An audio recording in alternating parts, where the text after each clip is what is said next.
The grandmother bathed her grandson in a tub, but when the father saw... Barbara Johnson hummed softly as she tested the water temperature with her elbow, her eyes shining with joy as she held little Tommy, just 8 months old. The aluminum tub that had served her family for decades was perfectly placed on the kitchen table, and her heart warmed at the chance to care for her grandson alone for the first time. That's when Michael Johnson walked through the front door and froze completely. His hands flew to his head, fingers tangling in his dark hair in pure desperation. That worn-out silver tub, its edges smoothed by time, stirred memories he had tried to bury for over 30 years.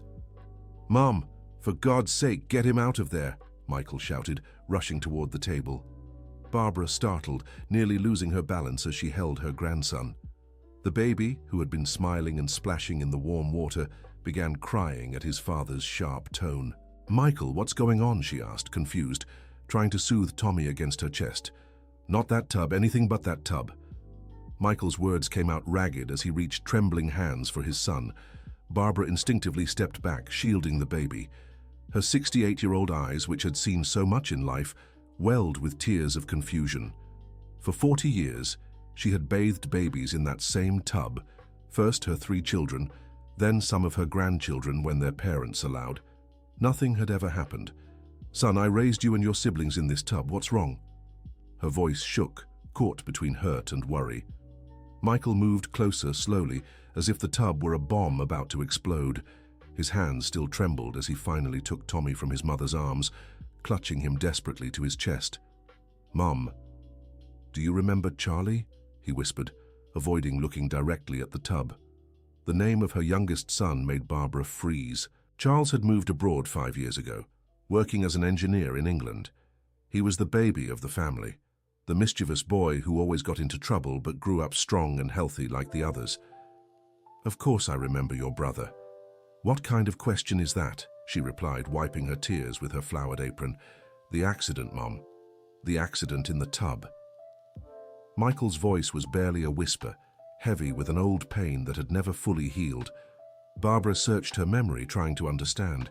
She remembered countless baths, laughter, occasional tantrums from the boys who didn't want to wash up. But an accident? What accident?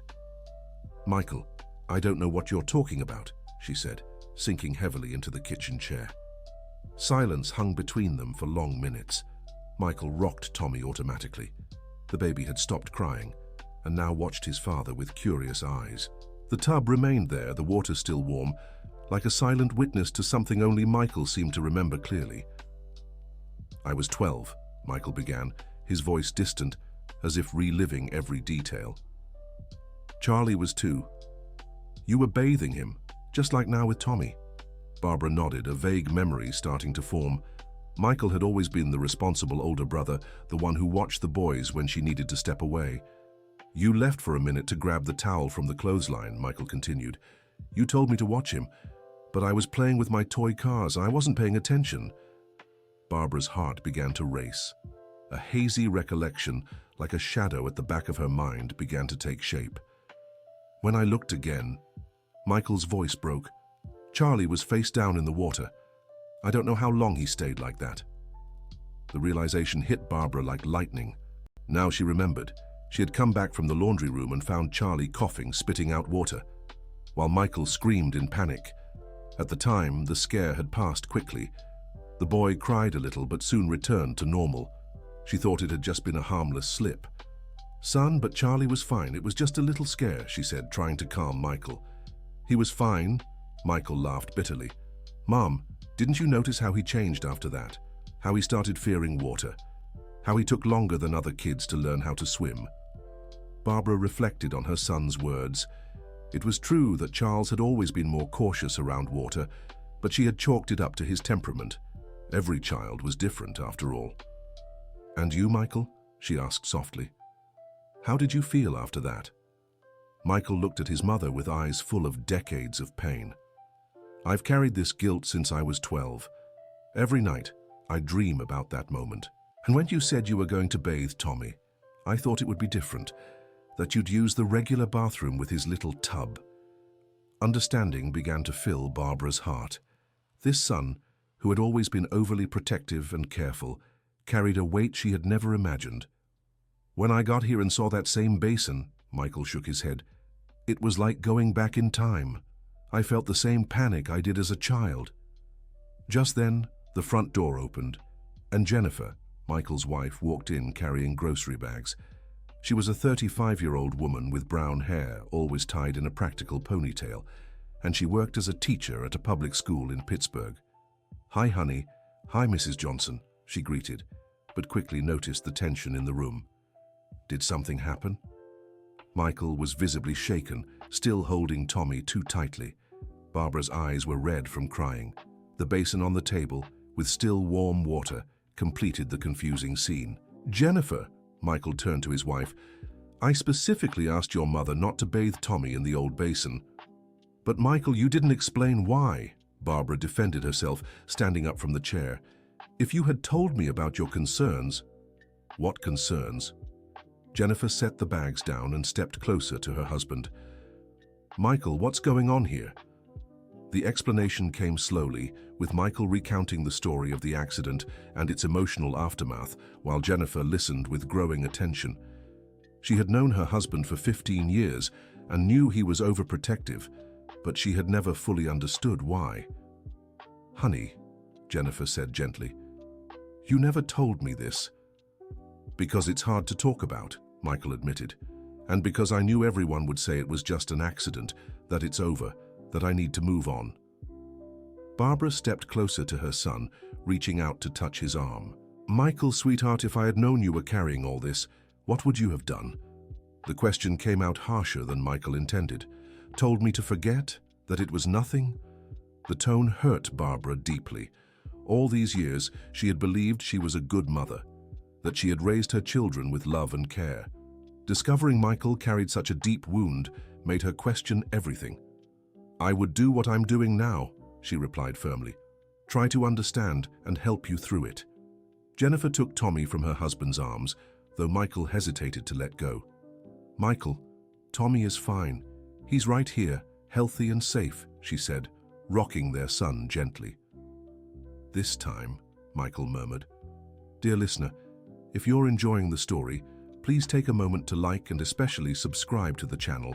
It really helps us who are just starting out. Now, continuing." The tension in the room was palpable.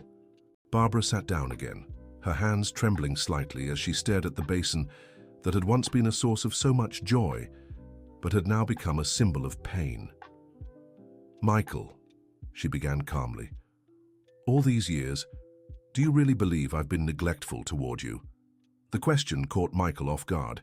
He looked at his mother, seeing for the first time not the strong woman she had always been, but a 68-year-old lady with graying hair, hands marked by time and hard work, who had dedicated her entire life to her children. "No, Mom, you've always been a wonderful mother," he admitted. "Then why do you think I'd be neglectful with my grandson?" The question echoed in the silence of the kitchen. Michael didn't have an immediate answer. His fear was irrational, he knew that, but the feeling was stronger than reason. "It's not about neglect," he finally said. It's about this damn basin." Jennifer placed Tommy in the bouncer and stepped closer to her mother-in-law. "Mrs. Johnson, could you tell us how baths used to be back then? How did you do it?" Barbara took a deep breath, gathering her memories. "Well, back then, the house didn't have a big bathroom like today. The bathroom was tiny, just a toilet and a shower. To bathe the kids, especially the babies, it was easier to use the basin in the kitchen." She stood up and gently touched the rim of the basin. "This basin belonged to my mother first. She taught me how to prepare the water at just the right temperature, how to hold the baby so they felt safe. It was always a special moment, full of tenderness." "But do you remember the accident with Charlie?" Michael pressed. Barbara made an effort to recall that specific day. "I remember he slipped a little, swallowed some water and got scared. But it was just a matter of seconds, Michael. You shouted, I ran, and we got him out of the water right away. For you, it was seconds. For me, it felt like an eternity," Michael said, his voice thick with emotion. Jennifer watched her husband with newfound understanding. Many of his behaviors, which she had chalked up to paranoia or overprotectiveness, were starting to make sense. "Is that why you don't like Tommy playing in the inflatable pool in the backyard?" she asked. Michael nodded, avoiding his wife's gaze. "Is that why you insist on staying nearby when I give him a bath?" Jennifer continued.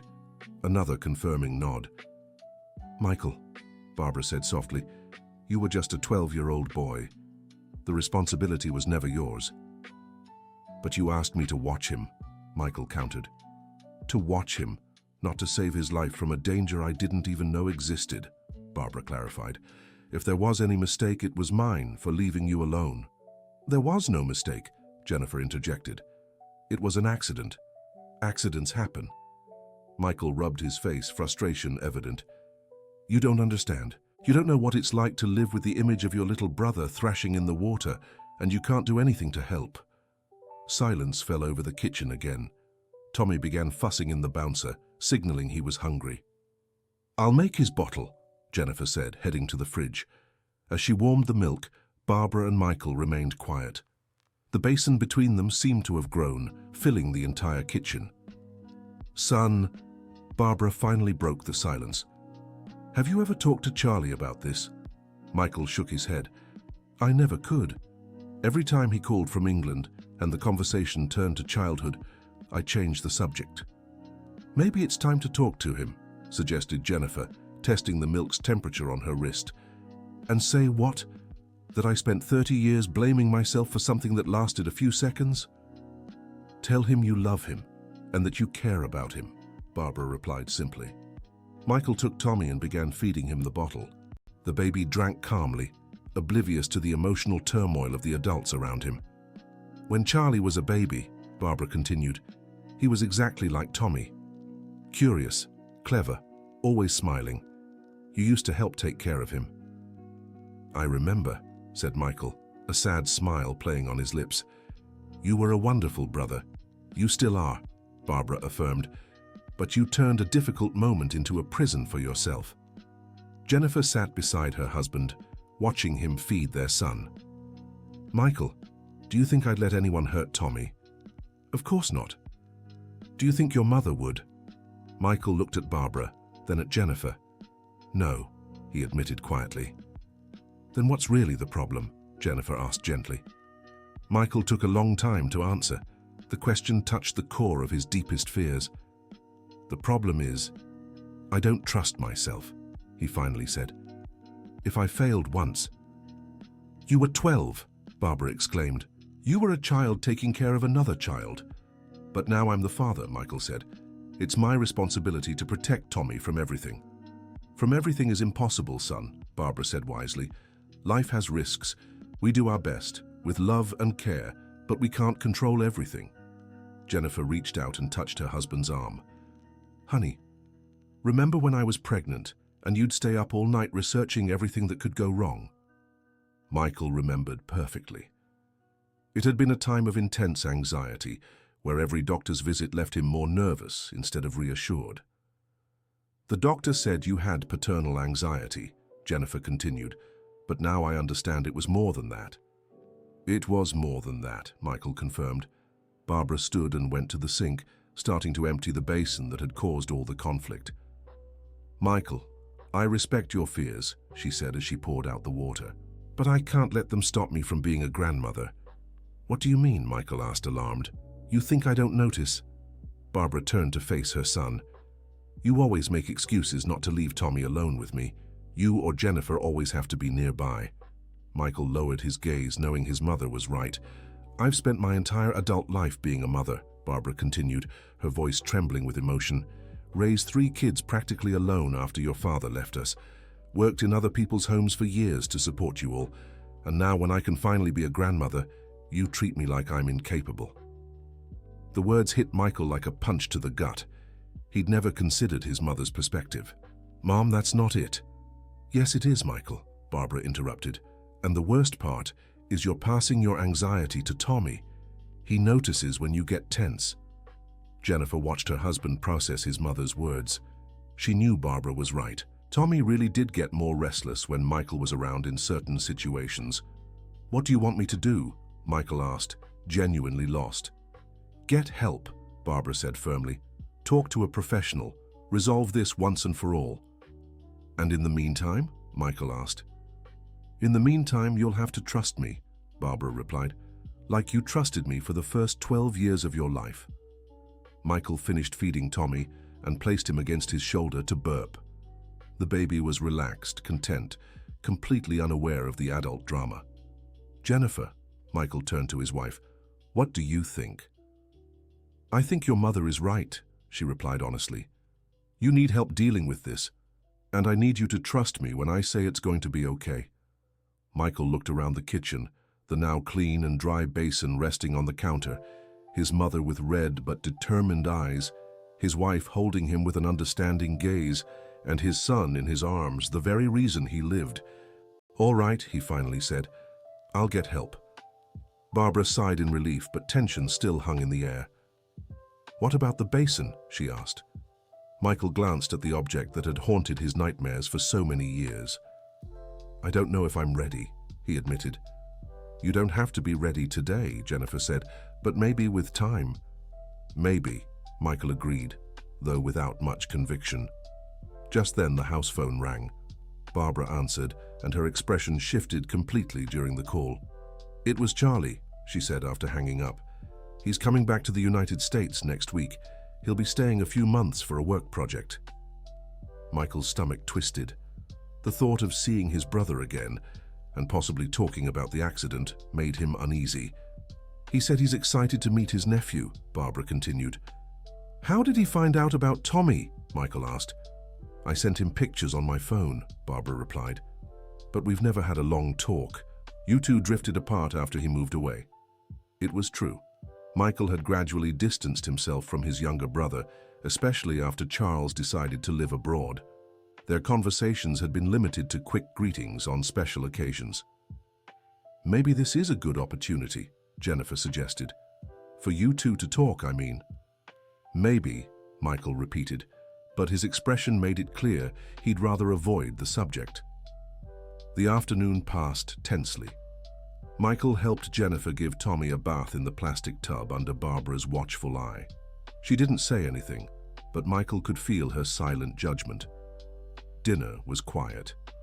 Tommy slept in Jennifer's arms while Barbara pushed her food around distractedly. "Mom," Michael finally broke the silence, "I'm sorry about today." "I'm sorry too, son," she replied. "Sorry you've carried this alone for so long." "And I'm sorry I couldn't be the son you deserved," Michael continued. Barbara set her fork down and looked straight at him. "You've always been the son I deserved. You're kind, hardworking, a good husband and a good father. You just need to learn to forgive yourself." "How?" Michael asked. "How do I forgive something that still haunts me?"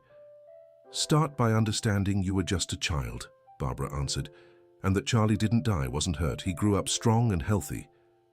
But what?" Barbara interrupted. "He became an engineer, landed a great job abroad, built a life." "What scars are you talking about?" Michael fell silent, processing her words. "Maybe," Jennifer said softly, "the scars are more yours than his." The observation hit Michael hard. Could it be that he'd built up a trauma in his mind far worse than what had actually happened in Charles's life? "Tomorrow I'll call the psychologist," Michael promised. "And Charlie," Barbara pressed. "Will you talk to him when he arrives?" Michael hesitated. "I'll try."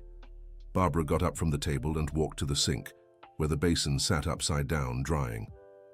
"This basin," she said, touching it tenderly, "has witnessed so many happy moments. Your first baths, your brother's first baths, water playtime." "Mom," Michael interrupted. "Let me finish," Barbara requested. "It also witnessed a difficult moment, but that can't be all it represents." Michael watched his mother caress the basin as if it were a sacred object. "For me," Barbara continued, "it represents continuity. My mother used it, I used it, and I wanted to use it with my grandson. It's a tradition of love." "What if we found a new tradition?" Jennifer suggested. "Something special for Mrs. Barbara and Tommy, but that doesn't cause anxiety for Michael." Barbara considered the proposal. "Like what?" "I don't know," Jennifer said. Maybe you could teach him recipes when he's older, or share family stories, or teach him crafts. Those are things for when he's older, Barbara noted. I want to enjoy him as a baby too. Michael felt a pang of guilt. His fears were depriving both his mother and his son of special moments. What if, Michael said hesitantly, what if we tried gradually? How so? Barbara and Jennifer asked simultaneously. What if Mum started by bathing him in the bathroom in the baby tub, but I didn't hover over her, Michael proposed. It was a small step, but Barbara smiled for the first time all day. It would be a start, she agreed. Jennifer took her husband's hand under the table, offering silent support. And then, Michael continued, forcing himself to speak, maybe, over time, the Basin. He couldn't finish the sentence, but the effort was acknowledged by both women. No rush, son, Barbara said. Each step in its own time. That night, after Barbara went home, Michael and Jennifer talked at length in bed. Tommy slept peacefully in the crib nearby. Do you think I'm a neurotic father? Michael asked. I think you're a father who loves deeply, Jennifer replied, but who needs to learn that love also means trust? I trust you, Michael said. But you don't trust your mother, Jennifer observed, and she has far more experience than I do. Michael knew his wife was right. Barbara had raised 3 children, all successful and healthy. It was irrational not to trust her. It's stronger than me, Michael admitted. When I see Tommy in any situation involving water, I'm transported back to that day. I see Charlie sinking. I hear my own desperate scream. Sweetheart, Jennifer turned to him in bed. Have you ever thought your memory might be distorted by trauma? How so? You said it was seconds, but it felt like an eternity.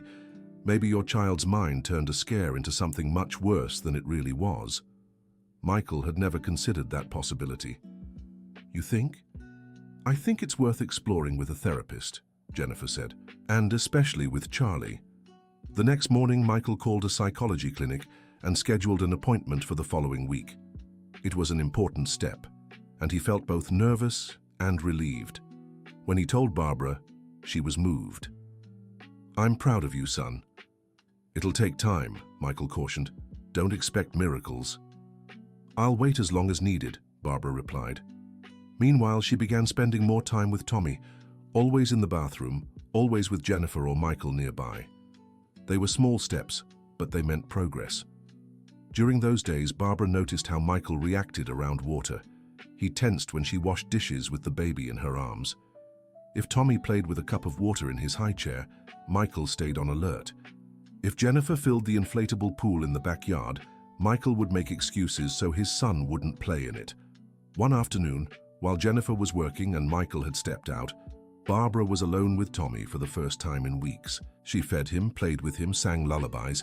Everything went perfectly. When Michael came home and found mother and son playing peacefully in the living room, he felt a mix of relief and shame. How did it go? He asked, trying to sound casual. Just like it always did, Barbara replied. Wonderful. That week Charles called from England. Michael answered the phone with his heart racing. Brother, how are you? Charles's cheerful voice was full of longing. Hey Charlie, everything's fine here, so when do you arrive? Friday, I can't wait to meet my nephew. Mom sent me 1,000 pictures. He's so beautiful. Michael smiled despite himself. Charles had always been so enthusiastic, even as a kid. He really is special, Michael agreed. So how's fatherhood treating you? Pretty exhausting? Charles asked.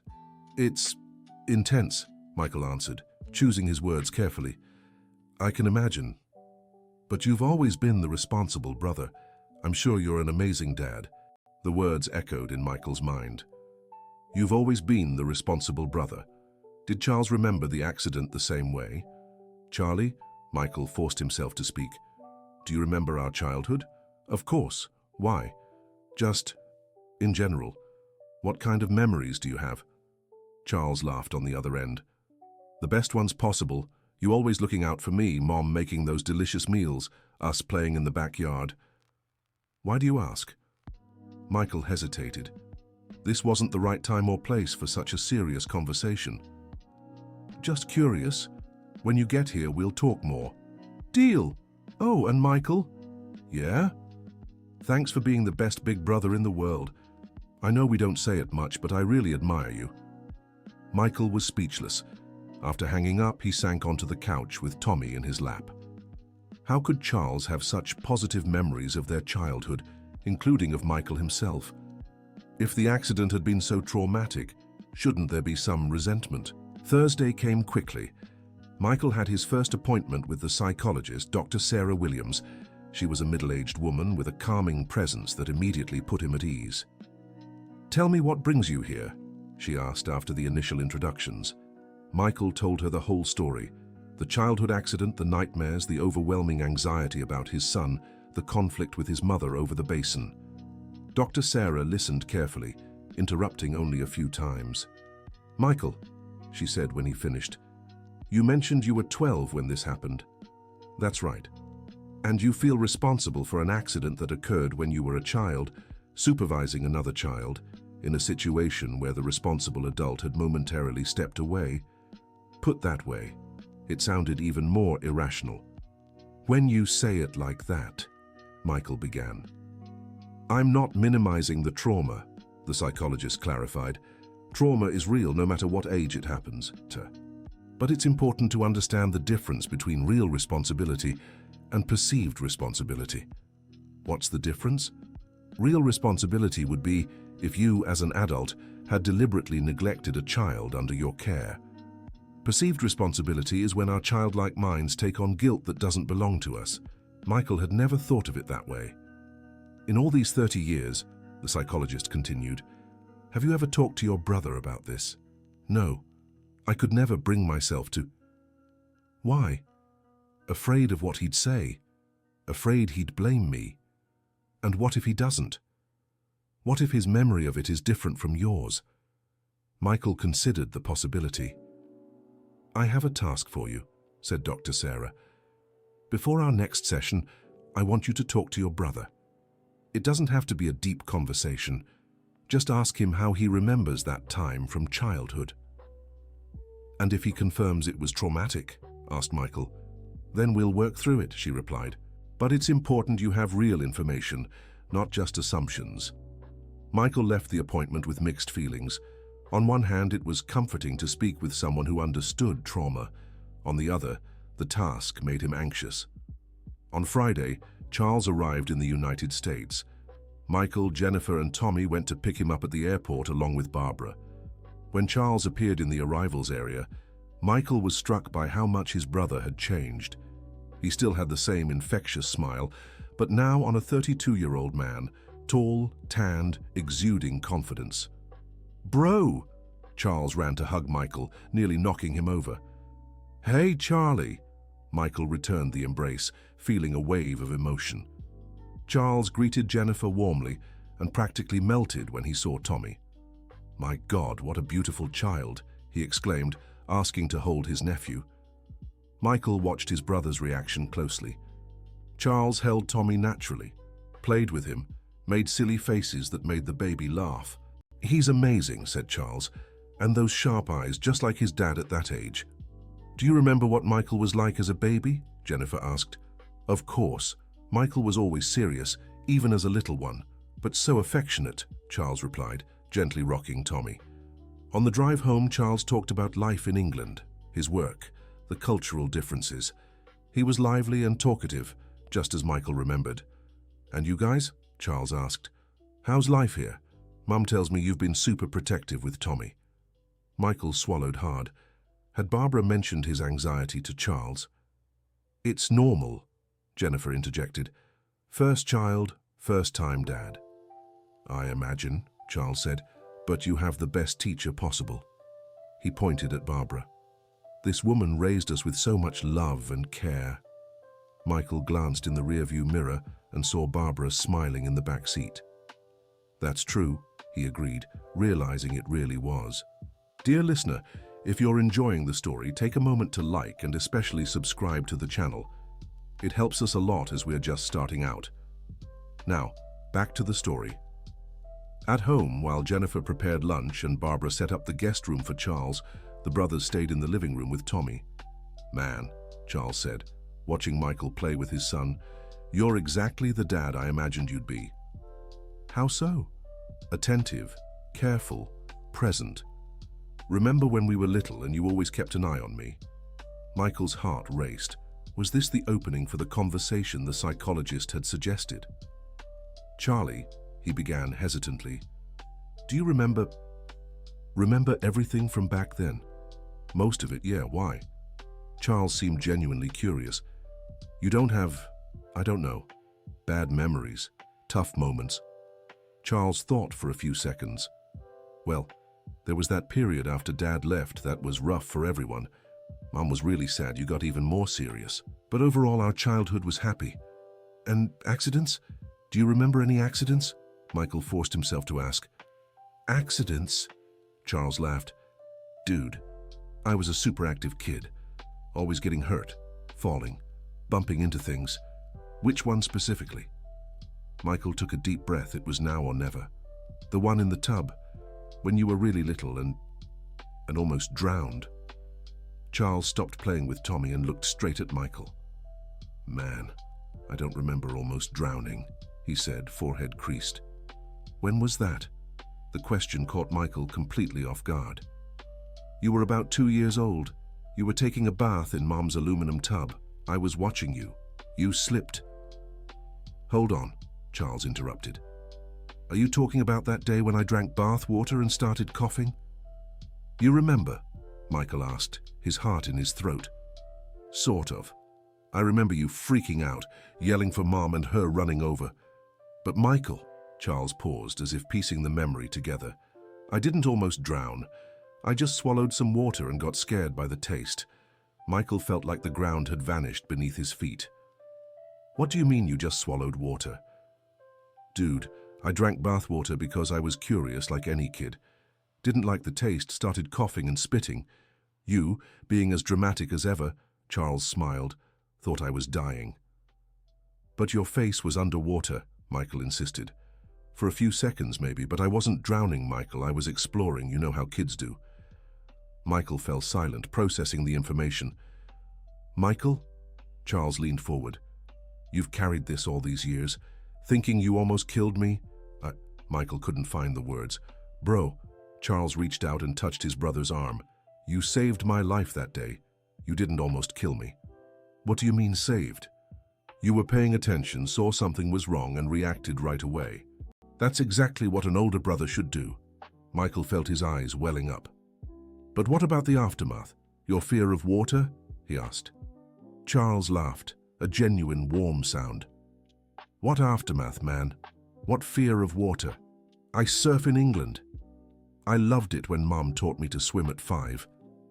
Charles's words echoed in Michael's mind like a revelation.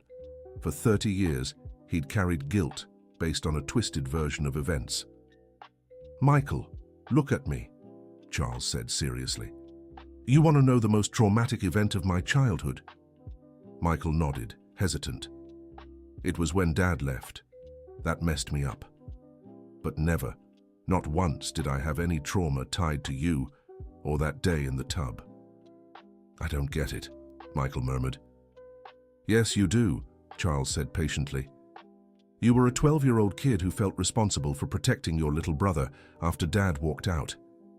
When anything happened to me, you panicked because you thought it was your job to keep me safe.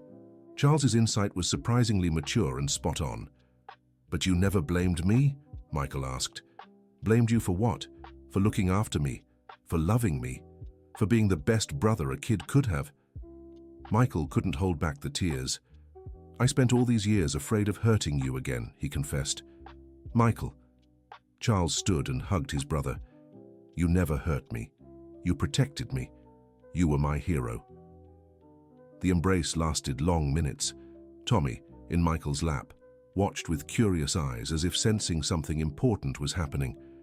And you know what else? Charles said, pulling back. That tub of Mom's? I have the best memories of it. The baths, the games, Mom singing. Really? Michael asked, disbelieving. Really. So much so that when I have kids, I want Mom to use the same tub. It's a beautiful family tradition. Michael looked at his brother as if seeing him for the first time. Charles hadn't just escaped trauma, he had positive memories of everything from that time. "Charlie," Michael said, "I need to tell you something." And then Michael explained everything. The nightmares, his anxiety with Tommy, the argument with Barbara about using the tub, the session with the psychologist. Charles listened carefully, nodding occasionally. "Man," he said when Michael finished, "I'm so sorry you went through that alone all these years." "It's not your fault," said Michael. "Or yours," Charles countered. "You were a kid processing grown-up stuff. But now you know the truth." "Now I know," Michael agreed, feeling as if a huge weight had been lifted from his shoulders. "What about Mom?" Charles asked. "She must be hurting not being able to take care of her grandson the way she wants." Michael realized he had been unfair to Barbara. His fears hadn't just tortured him, they had also robbed his mother of the joy of being a full-time grandma. "I need to talk to her," Michael said. "We need to talk to her," Charles corrected. "This is a family conversation." When Jennifer and Barbara returned to the living room, they found the brothers chatting animatedly, with Tommy playing between them. "It's so good to see you two like this," Barbara remarked, clearly moved. "Mom," Michael said, "sit here, we need to talk." Barbara sat down, slightly apprehensive. Jennifer picked up Tommy and settled next to her husband. "Mom," Michael began, "I talked to Charlie about that day." Barbara looked from one son to the other. And I found out I spent 30 years blaming myself for something that was more in my head than in reality," Michael admitted. "What do you mean?" Barbara asked. Charles explained his version of events, emphasizing that he had never considered it a trauma or near drowning. "So you're not afraid of water?" Barbara asked her youngest son. "Afraid? Mom, I surf," Charles replied, laughing. Barbara looked at Michael with an expression mixing relief, understanding, and a touch of maternal frustration. "Son," she said softly, "why didn't you ever tell me you carried this guilt?" "Because I was afraid you'd confirm I'd been irresponsible," Michael confessed. "Michael," Barbara took her son's hands, "you were a child who was always too responsible for his age. After your father left, you took on responsibilities that weren't even yours." "That's exactly it," Charles agreed. "Michael was always our protector." "But now," Jennifer said, "you can just be Tommy's dad. You don't have to carry the weight of protecting the whole world." Michael looked around. The family gathered, his son healthy and happy, the brother he thought he'd traumatized actually admiring him. "Mom," he said, "I'm sorry for keeping you from being the grandma you wanted to be." "You didn't keep me," Barbara replied. "You were protecting your son the only way you knew how. But now that we know the truth," "Now," Michael finished, "you can use the tub." Barbara looked at her son in surprise. "Are you sure?" Michael took a deep breath. He still felt a slight chill in his stomach at the thought of the tub, but now he understood it was just the echo of an old, unfounded fear. "I'm sure," he said, "on one condition." "What?" Barbara asked. "That Uncle Charlie helps with the first bath, so I can see he really isn't afraid." Charles grinned widely. It would be an honor. That afternoon, the family gathered in the kitchen for a moment that would become historic in the Johnson household. Barbara prepared the tub with warm water, testing the temperature several times. Charles stood beside her, telling funny stories about his own childhood baths. Michael watched closely, Tommy in his arms. His breathing was a little fast, but he forced himself to remember his brother's words. "You protected me, you were my hero." "Ready?" Barbara announced. Water at the perfect temperature. Charles held out his arms for his nephew. "Come here, Tommy. Let's show Daddy how much fun it is to take a bath in Grandma's tub." Michael hesitated for a second before handing his son to his brother. Jennifer held his hand, giving him silent strength. Charles slowly placed Tommy in the water, holding him firmly and tenderly.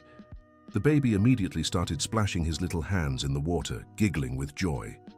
"Look at that," said Charles. "He loves it, just like we did when we were little."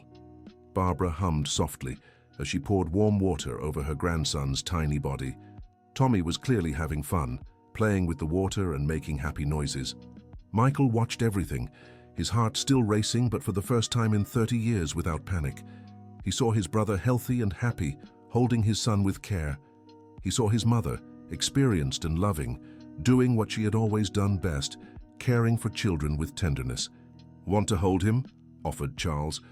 Michael stepped forward slowly. His hands trembled slightly as he took Tommy, who was wet and smiling. "See how happy he is," Barbara said softly. Michael looked at his son, who grinned and babbled contentedly in the warm water. Then he glanced at the tub, no longer a symbol of trauma, just a simple aluminum basin, shiny and functional. "He is happy," Michael agreed, and for the first time in decades, the words came out without anxiety. "And you?" Jennifer asked. "How are you feeling?" Michael considered the question honestly. "Still scared," he admitted. "But good, different." "That's normal," said Charles. "It'll take time for your brain to adjust to the new information." After the bath, while Barbara dressed Tommy and Charles helped dry the tub, Michael sat at the kitchen table, watching the domestic scene. "What are you thinking about?" Jennifer asked, sitting beside him. "I'm thinking," Michael said slowly, "about all the things I missed, all the joys I lost because of a fear that wasn't even real." "But also think," Jennifer said, "about all the things you did right. You're a wonderful father, a loving husband, a devoted son." "Overprotective," Michael added. "Sometimes," Jennifer agreed, "but I'd rather have overprotection out of love than neglect out of indifference." Charles walked over to them, drying his hands on a dish towel. "Michael," he said, "can I tell you something?" "Of course." "All these years in England, whenever someone asked me about my family, I talked about you, about my big brother who always took care of me, who taught me to ride a bike, who helped me with homework." Michael felt his eyes well up again. "I never, not for a second," Charles continued, "thought of you as someone who almost hurt me. I always thought of you as someone who protected me." "Thank you," Michael murmured. "No, thank you," Charles replied, "for being the brother I needed as a kid, and for letting me be the uncle I want to be now." That night, after Charles went to the guest room and Tommy fell asleep, Michael and Jennifer talked in bed. "How are you feeling?" she asked. "Confused," Michael admitted. "Relieved but confused. It's strange to realize something that ruled my life for so long just wasn't real." "It was real to you," Jennifer said. "The fear was real. The pain was real. Don't downplay that." "But now?" "Now you can start living without that shadow," she said, stroking her husband's face. "What if I still get anxious? What if I'm still scared sometimes?" Michael asked. "Then we'll handle it together," Jennifer replied. "But now you know the fear isn't rooted in reality. That's half the battle."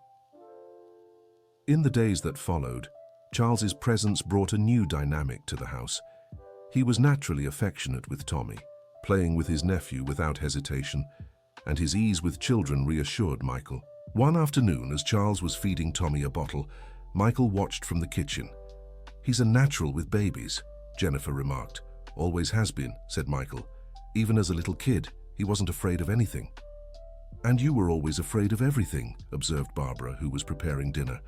"Not everything," Michael corrected, "just of hurting the people I love." "Which is a form of fear, son," Barbara said wisely, "and too heavy a burden for anyone to carry."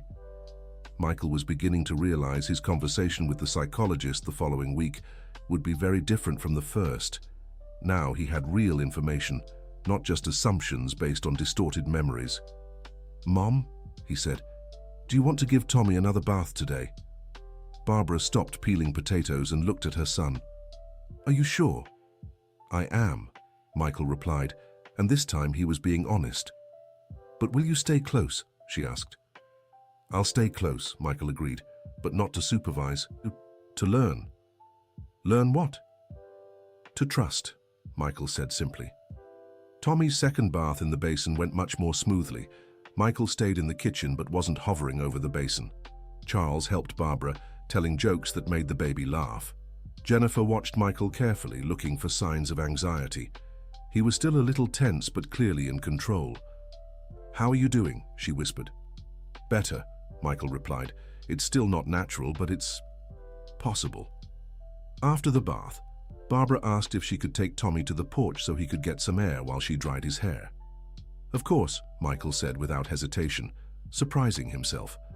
Wow, Charles commented when Barbara left with her grandson. That was real progress. It was, Michael agreed. Strange, but real. You know what I think, said Charles. What? I think you always knew deep down that your worries were excessive, but you didn't have the courage to trust your gut. Michael considered his brother's words. Maybe, he said, it's hard to tell the difference between intuition and fear when you've carried trauma for so long. That's why it's important to talk about these things, Jennifer said. Keeping it all to yourself lets your mind create its own monsters. That week, Michael had his second session with Dr. Sarah. The meeting was completely different from the first. How did the conversation with your brother go? She asked as soon as Michael settled in. Michael told her everything. The discovery that Charles hadn't been traumatized, that he didn't even consider the event a near drowning, that he had positive memories of the Basin and his childhood. How did you feel hearing that? The psychologist asked. Confused at first, Michael replied. Then relieved. Then kind of annoyed with myself. Annoyed why? For wasting so much time, so much energy on something that wasn't real. Michael, Dr. Sarah said, what you felt was real. The fear, the guilt, the anxiety. All of that was real for you. The fact that the cause wasn't as severe as you thought doesn't diminish your suffering. But now I know the truth, said Michael. And how has that changed things? Michael thought carefully. My mother bathed my son twice this week, in the Basin, and I managed to stay in the same kitchen without panicking. That's significant progress, the psychologist noted. But do you still feel anxious? A little, Michael admitted. But it's different. Before it was blind panic. Now it's just normal dad worry. Exactly. You're distinguishing between rational concern and irrational fear. It's a process, Michael said. It's a process, she agreed. And you're doing very well. During the session, they discussed strategies to cope with lingering anxiety, breathing techniques for tense moments, and ways to build confidence in himself and others. For next week, said Dr. Sarah, I want you to do one thing. What? Actively participate in giving your son a bath in the tub. Don't just watch, help. The idea still made Michael nervous, but he knew it was the necessary next step. At home, when he shared the psychologist's task, the family reacted positively. That's an excellent idea, said Charles.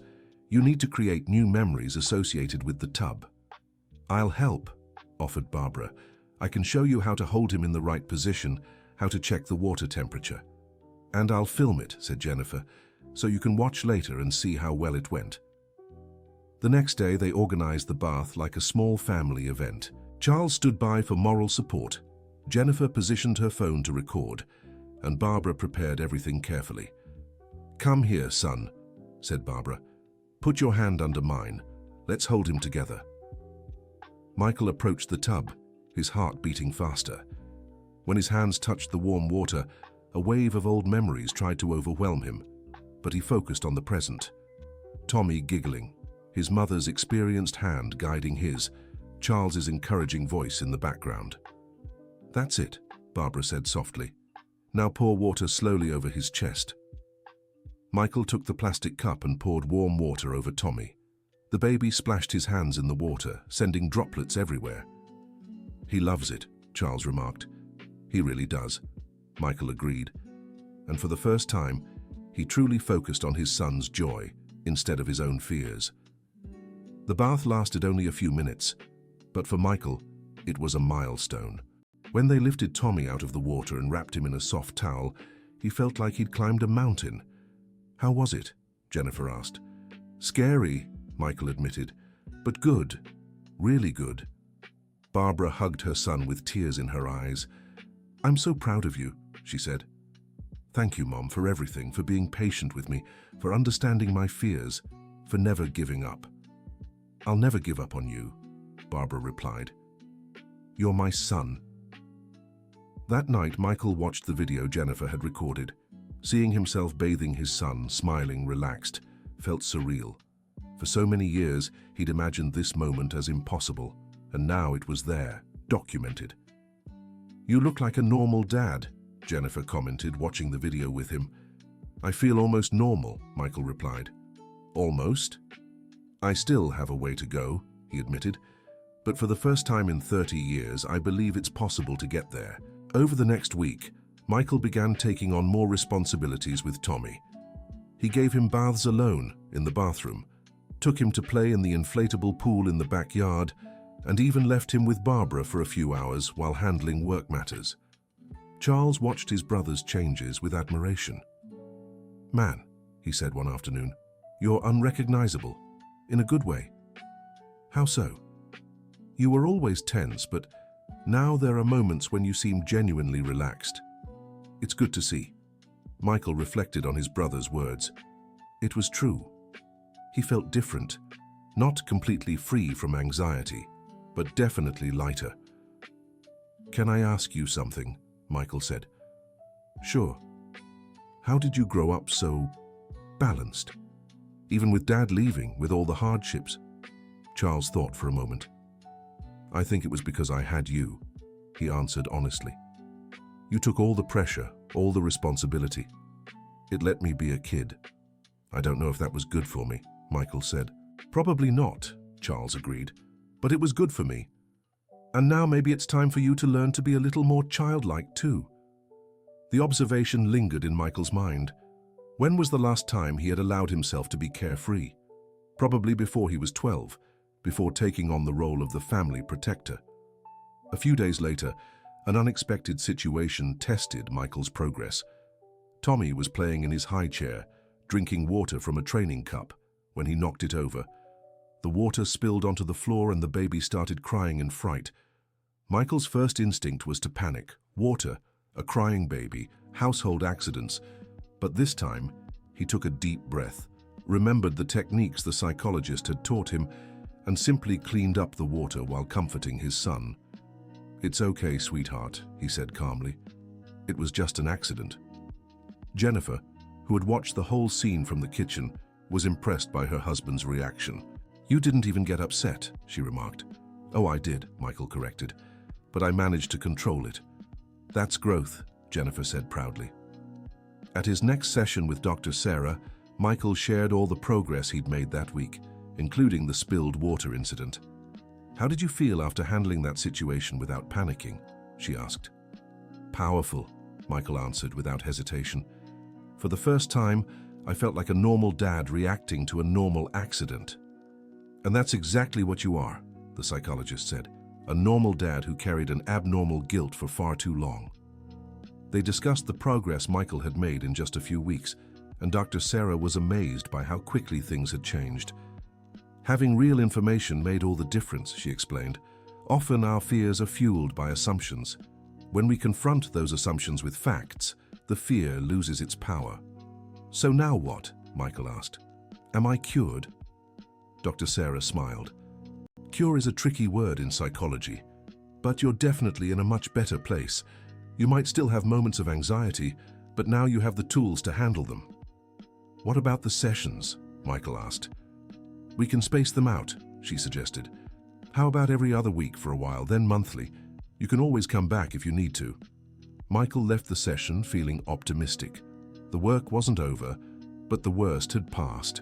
At home, he found Charles playing with Tommy on the living room floor while Barbara and Jennifer prepared dinner. "How was the session?" Jennifer asked. "Good," Michael replied. "The doctor thinks I can space out my visits." "That's wonderful," Barbara called from the kitchen. Michael sat on the floor beside his brother and son. Tommy immediately crawled toward him, drooling onto his lap. "Hi, sweetheart," Michael said, lifting the baby into the air. Tommy giggled, reaching his tiny hands out to touch his father's face. Charles watched the interaction with a smile.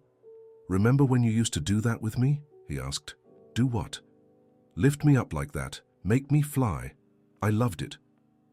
Michael didn't remember specifically, but the image felt familiar. "You were a great big brother," Charles continued. "That's why you're going to be an amazing dad." "I already am an amazing dad," Michael said, surprising himself with his own confidence. "Yes, you are," Charles agreed, smiling. That night, after dinner, the family gathered in the living room when Charles made an announcement. Everyone, I need to tell you something." They all turned to him, curious. "My project here in the United States has been extended. I'm staying another 6 months." "That's wonderful," Barbara exclaimed. "Really?" Michael asked, genuinely happy. "Yes, and you know one of the reasons I decided to stay?" "What?" Jennifer asked. "Getting to watch Tommy grow up and being here for you all." He looked pointedly at Michael. "During this time of change." Michael felt a wave of gratitude for his brother. "Thank you," he said simply. "For what?" "For being here, for helping me understand the past, for not judging me for my fears." "Michael," Charles said seriously, "you did the same for me all through our childhood. It's the least I can do." The following week, they settled into a new routine. Barbara bathed Tommy in the basin twice a week, always with a family member nearby, not to supervise but to share the moment. Michael still felt a small knot in his stomach occasionally, but he could manage the anxiety. Most importantly, he began creating new positive memories associated with the basin. One afternoon, as Barbara bathed Tommy and sang an old lullaby, Michael found himself taking a photo of the scene. That image, the loving grandmother, the happy grandson, the basin connecting generations, was the exact opposite of the nightmare that had haunted his mind for so many years. "Why are you taking a picture?" Jennifer asked. "To replace the bad images in my memory," Michael replied. "I want this to be what I see when I think of the basin." Jennifer smiled, understanding perfectly. "It's visual therapy," she remarked. "It's life therapy," Michael corrected. A few weeks later, Michael had a special appointment with Dr. Sarah. She had asked him to bring his family for a joint session. "Michael has made remarkable progress," she told Barbara, Jennifer, and Charles. "But it's important for you all to understand that anxiety can resurface during stressful moments." "What should we do if that happens?" Jennifer asked. "First, don't panic yourselves," the psychologist advised. "Remind him of the progress he's already made. Help him use the breathing techniques he's learned." "What if it's too strong?" Barbara asked. "In that case, he comes back here immediately," Dr. Sarah replied. "But I believe that will be rare. Michael has developed a good awareness of his triggers." "Can I ask something?" Charles said. "Of course. Is it normal for me to feel guilty for not realizing my brother carried this guilt all these years?" The question took everyone by surprise. "Charles," Dr. Sarah said, "you were a child when it all happened, and then you grew up in a family where this was never openly discussed. How could you have known?" "But as an adult you lived abroad and had limited contact with the family," she interjected. "And besides, many people hide their anxieties very well." Michael felt compelled to speak. "Charlie, I hid it on purpose, from all of you, because I was ashamed, because I thought you'd see me as weak or neurotic." "But you were never weak," Charles said. "You were always the strongest of us." "Strength and anxiety can coexist," Dr. Sarah observed. "In fact, highly responsible people often develop anxieties related to caring for others." The session was enlightening for the whole family. Everyone left with a better understanding not just of Michael's struggle, but also of their own roles in the family dynamic. "How do you all feel?" Michael asked on the way home. "More prepared," Jennifer said. "More united," Barbara added. "Closer," Charles finished. 2 weeks later, a real test came for Michael's newfound emotional stability. Tommy was bathing in the basin with Barbara when he slipped slightly, submerging his face for a few seconds. Michael, who was in the kitchen organizing clean diapers, heard the splash and turned immediately. For a split second, the old panic tried to take hold, but instead of running frantically, he took a deep breath and assessed the situation. Barbara had immediately picked up Tommy, who coughed once and then burst into laughter, finding the experience amusing. "Is everything okay?" Michael asked, calmly approaching. "Perfectly fine," Barbara replied. "He just slipped a little. Look how happy he is." Michael glanced at Tommy, who indeed seemed to be enjoying himself, splashing his tiny hands in the water and smiling. "I saw something happen and came to check," Michael explained. "And how do you feel?" Barbara asked, watching her son carefully. Michael gave himself an honest evaluation. "A little scared for a few seconds," he admitted, "but I could see it wasn't serious." "That's wonderful, son," Barbara said, her eyes welling up. "Why?" "Because you reacted like a normal father. a little startled at first but in control, not panicked. Michael smiled, realizing his mother was right. His reaction had matched the actual situation, not his old fears. "Can I finish the bath with you?" he asked. "Of course," Barbara answered, making room for him beside the tub. Michael dipped his hands into the warm water and helped bathe his son. When another little slip happened a few minutes later, Michael simply lifted him, wiped his face, and continued the bath as usual. "There," Barbara said when they finished. "Another perfect bath." "Another normal bath," Michael corrected, and the difference in the word was meaningful. That evening, Michael told Jennifer and Charles about the incident. "How did you feel afterward?" Jennifer asked. "Proud of myself," Michael replied. "For the first time in a long while, I felt like a competent father." "You've always been competent," Charles said. "You were just fighting ghosts." "And now the ghosts are gone?" Jennifer asked. Michael thought carefully. "Not completely," he admitted. "But now I know they're ghosts. Before I thought they were reality." A few days later, Barbara made an unexpected suggestion. "Michael," she said, "I want to show you something." She went to the kitchen cabinet and pulled out an old shoebox. "What's this?" he asked. "Pictures," Barbara answered, sitting at the table. "From your childhood." She opened the box and began showing old photographs. There were images of baby Michael being bathed in the same tub, of little Charlie playing in the water, of happy family moments. "Look at this one," Barbara said, showing a photo of Michael around 5 years old helping bathe baby Charlie. "You were always so gentle with him." Michael studied the picture. In it, he looked focused and careful, but also relaxed and happy. "And this one," Barbara continued, showing another photo. "The two of you playing in the tub when you were about 8, and he was 2. In the photo, both boys were laughing, with water splashed all over the kitchen. You always had so much fun during bath time," Barbara said, "until that day of the little accident." "And after?" Michael asked. "After you became more serious," Barbara admitted, "but I thought it was just your age. You were entering adolescence." Michael kept looking at the photos, seeing visual proof that the tub had been, for the most part, a place of joy, not trauma. "Can I keep some of these pictures?" he asked. "You can keep them all," Barbara replied. "But why?" "I want to put them in Tommy's room," Michael explained, "so he grows up knowing he's part of a tradition of love." Barbara smiled, understanding perfectly. "That's a beautiful idea," she said. That afternoon, Michael arranged a small display in Tommy's room with the old photos and some recent ones of his son bathing in the tub. The result was a visual timeline of their family tradition. "It looks beautiful," commented Jennifer as she saw the mural. "It looks real," corrected Michael. "Now the whole story is told, not just the difficult moment." Charles, who had just arrived from work, also admired the mural. "Man, what a brilliant idea," he said. "Tommy will grow up knowing he belongs to a family that loves each other." "And overcomes challenges together," added Michael. That night, after everyone had gone to sleep, Michael stayed alone in Tommy's room, gazing at the mural he had created. For the first time in 30 years, he could look at images related to the pelvis without feeling anxious. Instead, he felt gratitude for the family he had, for the mother who raised him with love, for the brother who grew up healthy and happy, for the wife who supported him through therapy, and for the son who was teaching him how to be a father. The following week, Michael had his bi-weekly appointment with Dr. Sarah. He told her about the slip incident and how he had reacted. "How would you assess your progress?" she asked. "Honestly," Michael paused to think, "I think I learned something important." "What?" "That being a good father doesn't mean avoiding all risks. It means being there to handle them when they come up." "That's a very mature insight," said Dr. Sarah. "And freeing too," Michael added, "because it's impossible to avoid every risk, but it's possible to be ready to face them."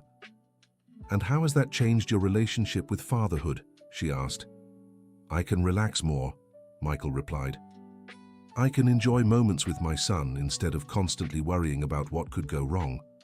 The psychologist smiled, pleased with her patient's progress. "For our next session, how about we also bring your mother?" she suggested. "I think it would be helpful for both of you to talk about rebuilding trust completely." Michael agreed immediately. The idea of having a guided conversation with Barbara appealed to him. At home, when he proposed the joint session to his mother, she readily accepted. "I think it's important," said Barbara. "I still feel like I'm walking on eggshells sometimes when I'm with Tommy." "What do you mean?" asked Michael. "I worry about doing something that might make you anxious," she explained. "I don't want to cause a relapse." Michael hadn't realized his fears had also affected his mother's confidence. "Mom, you don't have to walk on eggshells," he said. "You're a wonderful grandmother. You've always been a wonderful mother."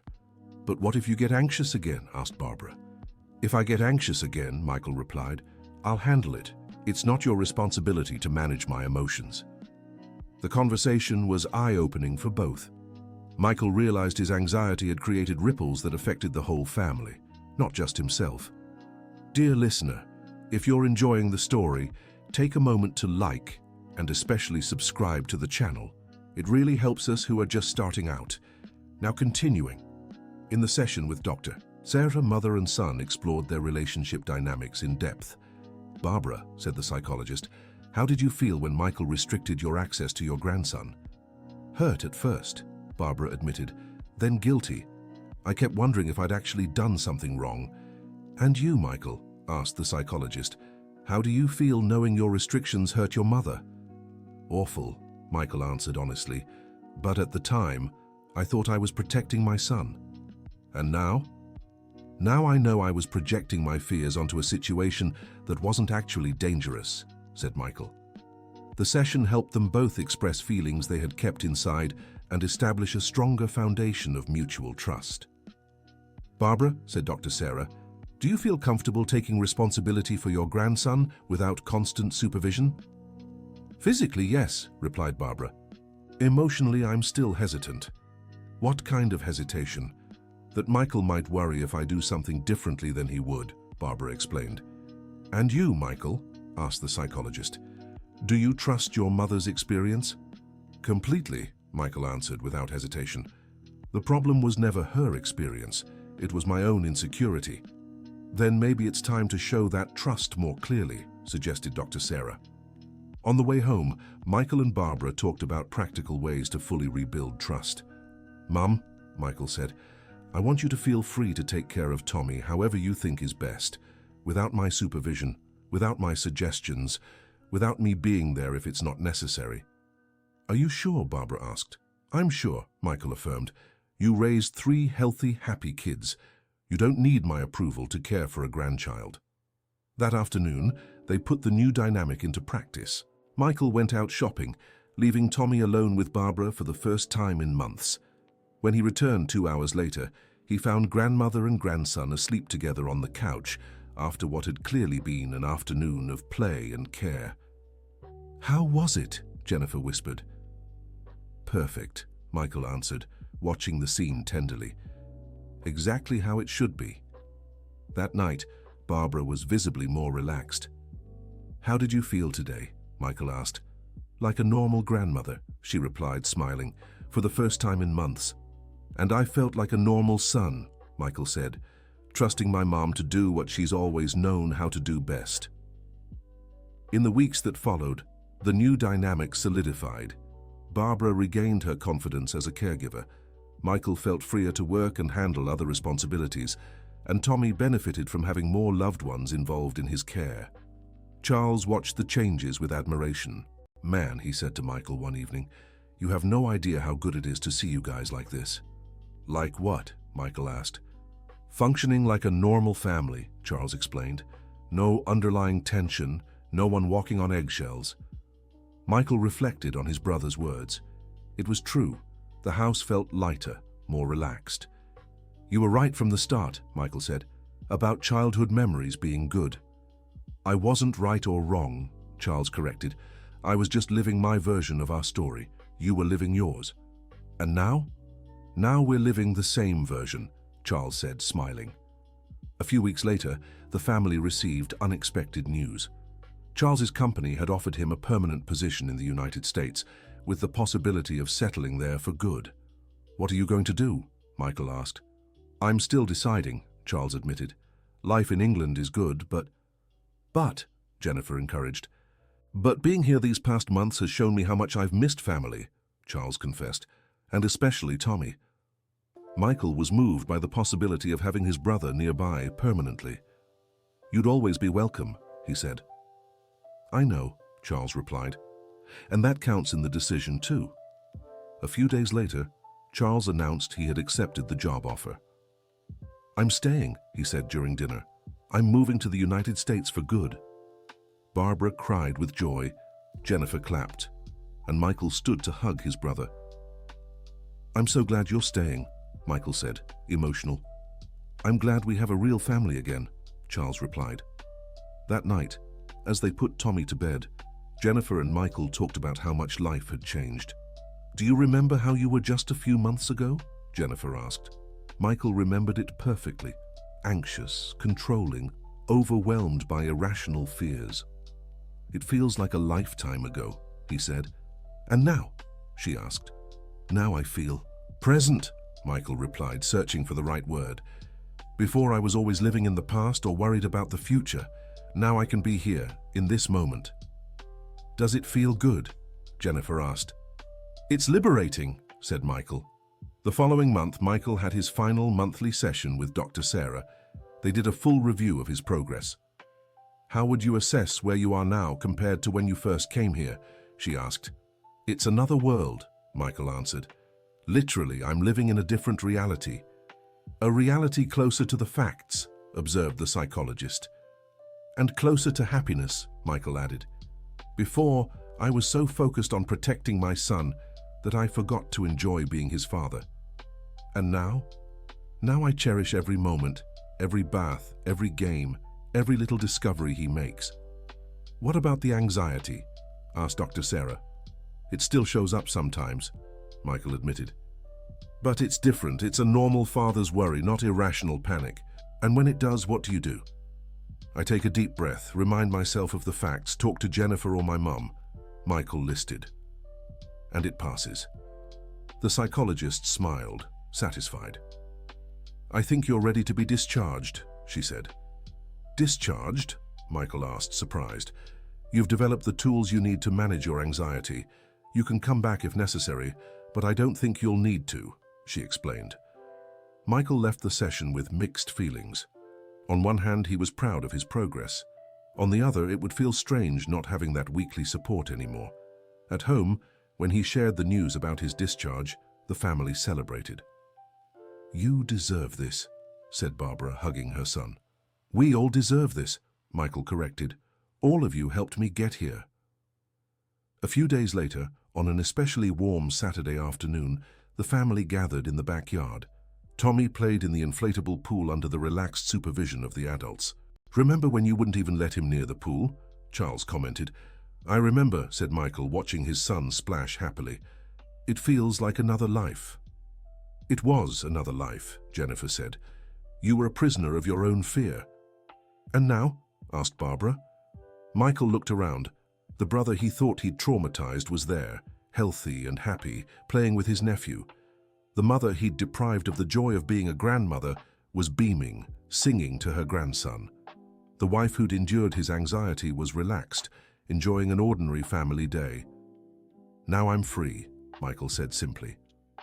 That night, after Tommy fell asleep and Charles retreated to his room, Michael and Jennifer were alone on the porch. Can I ask you something? Jennifer said. Of course. All these months, when I tried to convince you everything was fine, did you believe me? Michael thought honestly. I wanted to believe, he answered, but the fear was stronger than reason, and what changed that? Talking to Charlie, Michael said without hesitation, realizing my version of the facts was distorted. After that, everything else made sense. Including my arguments? Jennifer asked with a smile. Including your arguments, Michael confirmed, smiling back. You were right from the beginning. It doesn't matter who was right, Jennifer said. What matters is we got here together. Michael nodded, taking his wife's hand. Thank you, he said. For what? For not giving up on me, for putting up with my anxiety, for supporting my therapy, for being patient, Michael listed. You don't have to thank me, Jennifer replied. That's what couples do for each other. Not all couples, Michael noted. Well, we're not all couples, Jennifer said. It's us. The following week, Michael decided to do something symbolic. He bought a new camera and began systematically documenting family moments, especially those involving Tommy and water. Why so many photos? Asked Charles. I'm creating an archive of positive memories, Michael explained. So if my anxiety ever tries to come back, I'll have visual proof that everything always turned out fine. It was a smart strategy, one the family fully supported. Soon the walls of the house were covered with happy photographs. Tommy playing in the pool, bathing in a basin with Barbara, playing with water in the backyard. Our home has turned into a happiness museum, Jennifer remarked. It's turned into a museum of truth, Michael corrected. I'm documenting life as it really is, not how my fear made me believe it was. A few weeks later, Tommy turned one. The family organized a small but special party. Is there anything you want to be different about this party? Jennifer asked Michael during the preparations. Michael thought about the question. A few months ago, he would have had a list of restrictions and worries. Now he had just one wish. I want it to be a normal party, he said, with everything a child's party should have. Including an inflatable pool, Jennifer tested. Including an inflatable pool, Michael confirmed without hesitation. The party was a success. Tommy had a wonderful time, especially when Charles helped him swim in the inflatable pool. Michael photographed everything, smiling genuinely throughout the event. How do you feel? Barbara asked during the party. Like a normal dad celebrating his son's birthday, Michael replied. That's exactly how it should be. At the end of the party, as they were cleaning up, Charles made an observation. Man, you smiled more today than in the last 5 years combined. I probably smiled more today than in the last 10 years, Michael corrected. And how does that feel? Charles asked. Natural, Michael answered. Like I've finally become who I was always meant to be. That night, after all the guests had left and Tommy had fallen asleep, exhausted but happy, the family gathered to look at the day's photos. Look how beautiful these are, Barbara said, scrolling through the images on the camera. Everyone's so happy.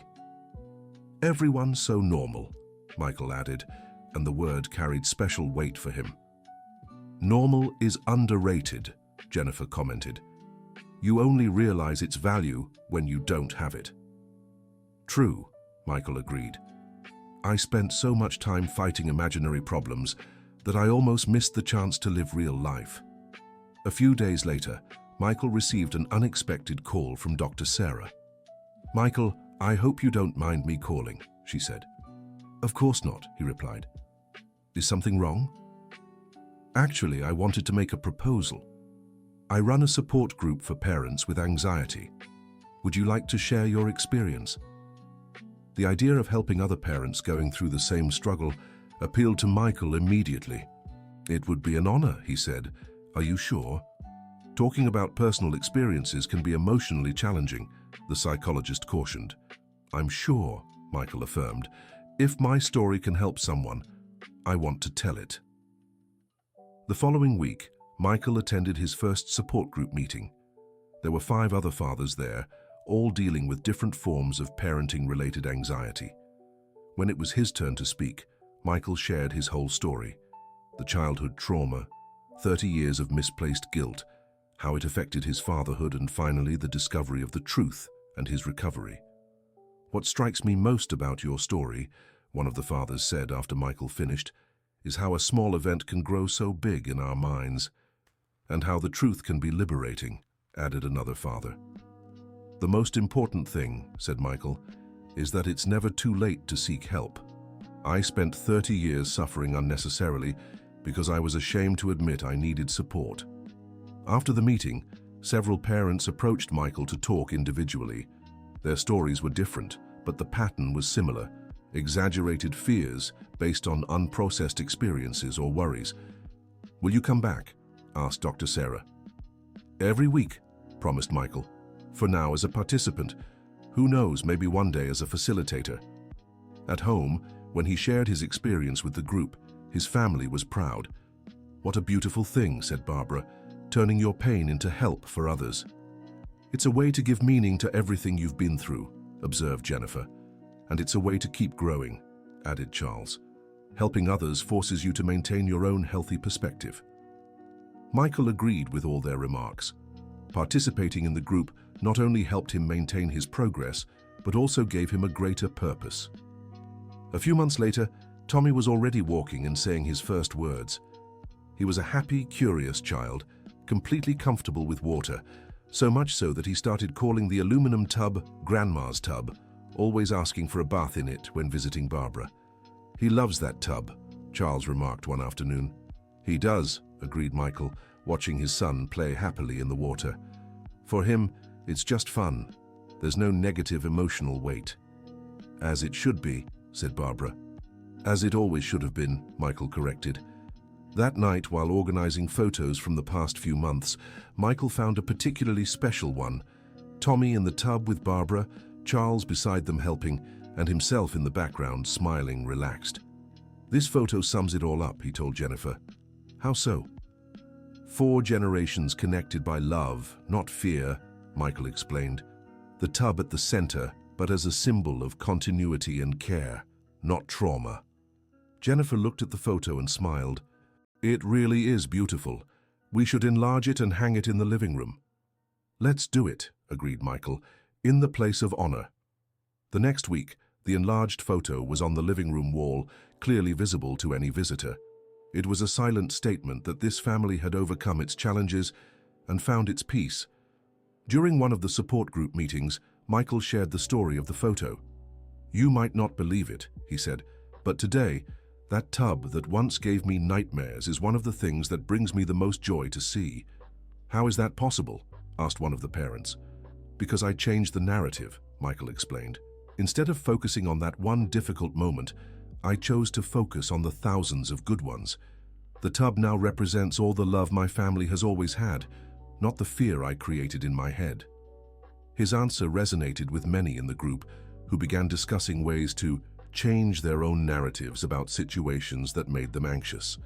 After the meeting, Dr. Sarah spoke with Michael. "You're becoming a natural facilitator," she observed. "I'm learning," said Michael. "I've found that talking about my experience helps me as much as it helps others." "Would you consider taking a group facilitation training course?" she asked. The suggestion caught Michael by surprise. "Really?" "Very much so. You have a natural ability for it, and your story is powerful. You could help so many people," the psychologist explained. Michael promised to think about it. At home, he discussed the idea with his family. "I think it's wonderful," said Jennifer. "It would be a way to turn your experience into something entirely positive." "And do you have the time?" asked Barbara. "I'd do it on weekends," Michael explained. "It wouldn't interfere with work or family time." "Then go for it," encouraged Charles. "You have so much to offer." A few weeks later, Michael signed up for the training course. It was a 6-month commitment, held on Saturdays to learn group support facilitation techniques. The course was eye-opening. Michael learned not just practical skills, but also a lot about himself and how to process trauma in healthy ways. "The interesting thing," he told the class during one exercise, "is that I spent 30 years believing I was fragile, when in reality, I was being incredibly strong." "How so?" asked the instructor. "Carrying such heavy guilt for so long, keeping going, building a family, holding down a job. That takes a lot of strength," Michael explained. "I just needed to learn how to channel that strength in healthier ways." The perspective was well received by the class, and Michael realized he was developing a mature, balanced view of his own journey. When the course ended, Michael began co-facilitating support groups with Dr. Sarah. His first solo session was both thrilling and terrifying. "How do you feel?" Jennifer asked before he left for the session. "Nervous," Michael admitted, "but also excited. It's a chance to do something meaningful with my experience." The session went better than Michael expected. The participants connected with his story, and he managed to create a safe space for them to share their own experiences. "How was it?" Charles asked when Michael got home.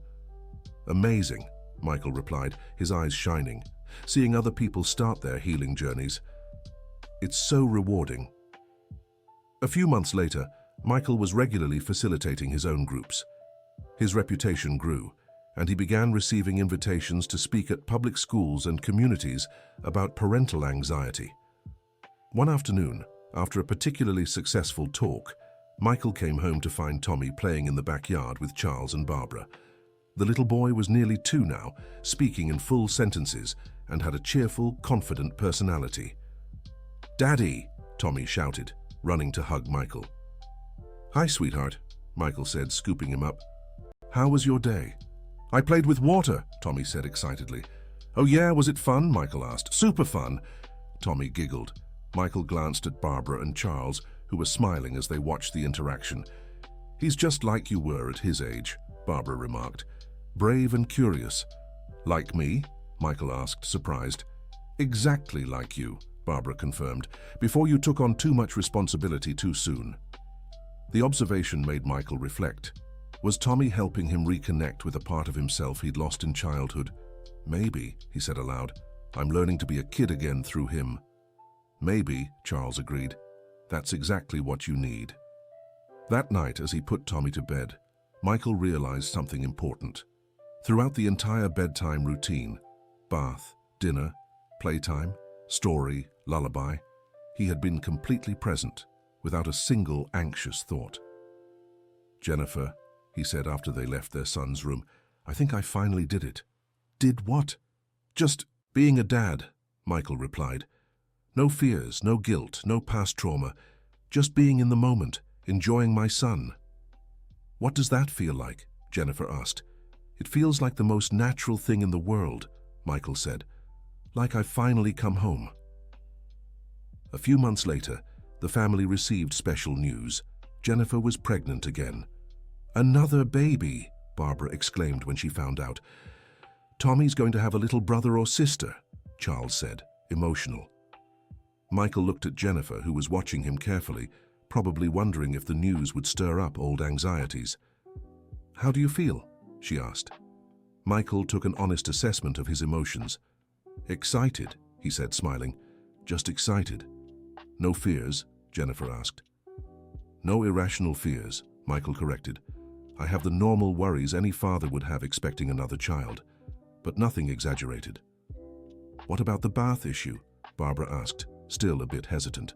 "The basin will be passed down to another generation," Michael said without hesitation. "It's a beautiful family tradition." The answer moved Barbara to tears. "Are you sure, son?" "Absolutely sure," Michael affirmed. "My children will grow up knowing their grandmother's love through the same basin that raised me and my siblings." During Jennifer's pregnancy, Michael kept up his routine of facilitating support groups. His personal experience, combined with his professional training, had made him a sought-after facilitator. One evening, after a particularly intense session, Michael came home thoughtful.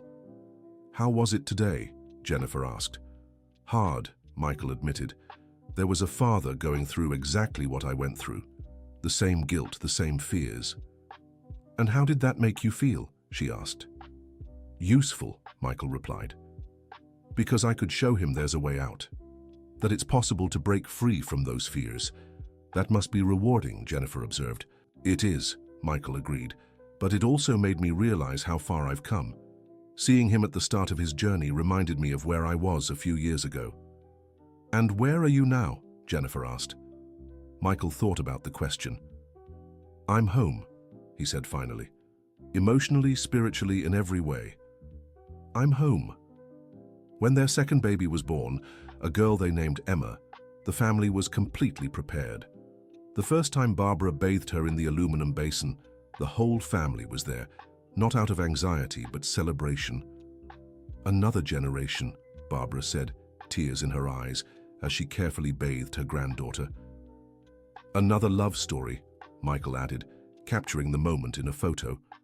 Tommy, now 2.5, watched his little sister with fascination. "She tiny," he commented. "You were just like this when you were born," Michael explained. "Grandma gave you your first bath in this same basin." "Grandma's basin good," Tommy said, gently touching the shiny metal. Michael smiled at hearing his son describe the basin as good. To Tommy, it had never been anything else. Very good, Michael agreed. Grandma's basin is very special. That night, after everyone had gone to sleep, Michael stood alone in the kitchen, looking at the basin as it dried quietly by the sink.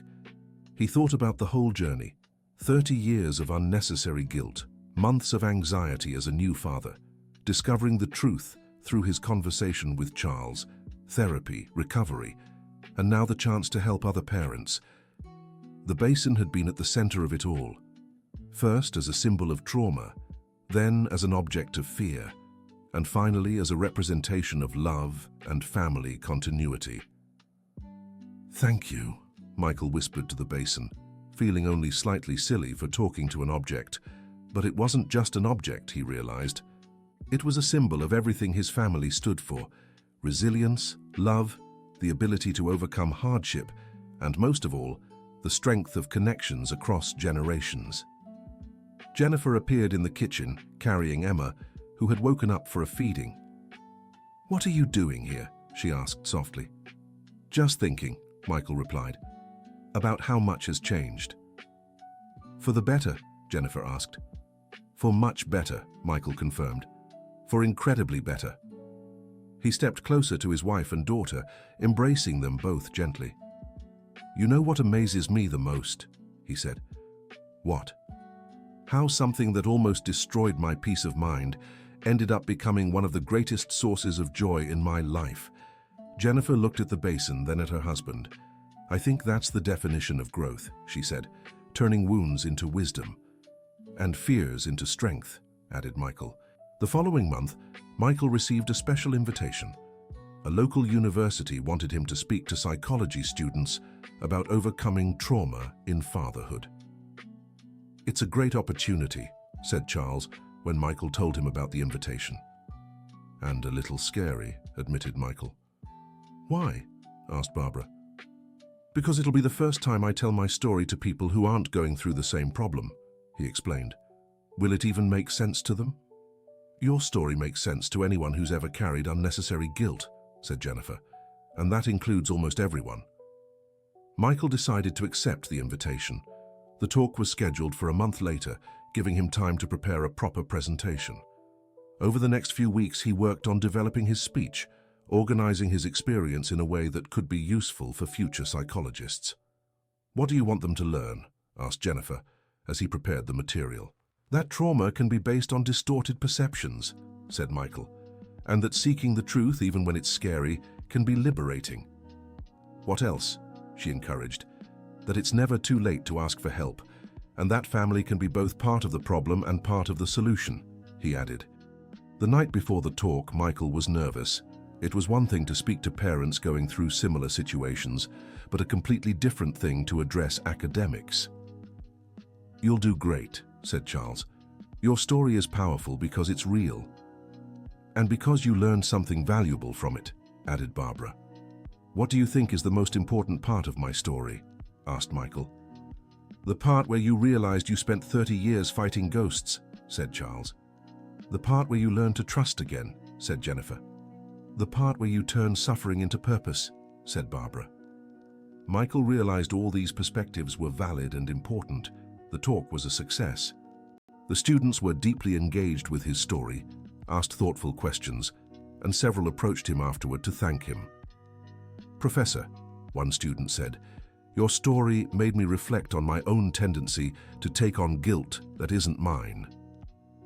"And it made me realize," said another student, "how important it is to check facts before accepting our perceptions as absolute truth." On the way home, Michael felt fulfilled. His experience had truly touched and educated others. "How did it go?" asked Jennifer when he arrived. "Better than I expected," he replied. "I think I've found my calling." "Besides being a father and husband?" she asked, smiling. "As an extension of being a father and husband," he corrected. "Everything is connected." In the following months, Michael received more invitations for talks and workshops. His reputation as a facilitator and speaker grew, but he always kept family as his priority. One afternoon, while playing with Tommy and Emma in the backyard, Michael got an unexpected call. "Michael, it's Dr. Sarah." "Hi, doctor. How are you?" "I'm well, thank you. Michael, I have a proposal for you. How would you feel about writing a book together about your experience? She asked. The proposal caught Michael completely off guard. A book? Seriously? Very seriously. Your story could help thousands of parents going through similar situations, the psychologist explained. Michael asked for time to think and discuss it with his family. During dinner, he presented the proposal. A book! Exclaimed Barbara. What an honor! You should accept, said Charles. Your story deserves to be told in detail. And it could help so many people, added Jennifer. But what about your privacy? Asked Michael. The book would talk about the whole family. If it can help other families, said Barbara, I completely authorize the use of my part of the story. Me too, said Charles. And me, agreed Jennifer. Michael was moved by his family's support. Then let's write a book, he said. The writing process took nearly a year. Michael and Dr. Sarah worked together to organize the narrative so it would be both engaging and educational. While writing, Michael had the chance to reflect deeply on his entire journey. There were difficult moments when he had to revisit painful emotions, but also moments of great insight and growth. How has it been writing about all this? Jennifer asked during the process. Therapeutic, Michael replied. It's like I'm finally organizing the whole experience in my mind. And painful? She asked. Sometimes, he admitted. But it's a productive pain, like exercising a muscle that's been weak for too long. When the book was finished, the publisher organized a launch event. The whole family was there, including the aluminum basin, which Michael had brought as a visual prop. This basin, he said during his speech, represented my greatest fears, and now it represents my greatest joy. It taught me that objects, situations, and even memories can change meaning depending on the perspective we choose to take. The audience was clearly moved by the story. The most important thing, Michael continued, is that I learned it's never too late to question our assumptions and seek the truth. After the event, several people came up to share their own stories of parental fears and unresolved trauma. Thank you so much, said an elderly woman. Your story made me realize I may have been too hard on myself about some mistakes I made as a mother. And it made me see, said a young father, that my anxiety about my son might be more about my own fears than any real danger. Michael was deeply touched by their reactions. Back home after the launch, the family talked about the event. You looked so comfortable speaking, Charles observed. I felt comfortable, Michael replied. It's strange, but talking about my experience isn't hard anymore. It feels natural. Because you've fully processed it, said Jennifer. It's not an open wound anymore. It's a scar that tells a story, Barbara added. A story with a happy ending, Michael finished. End of story. Now, tell us what you thought of this story and where you're watching from. If you have something to share, leave us an honest comment. Do you think Michael made the right decisions in seeking help? We'd love to hear your thoughts. Thank you so much for being here. Don't forget to like and, most importantly, subscribe so you don't miss other heartwarming stories.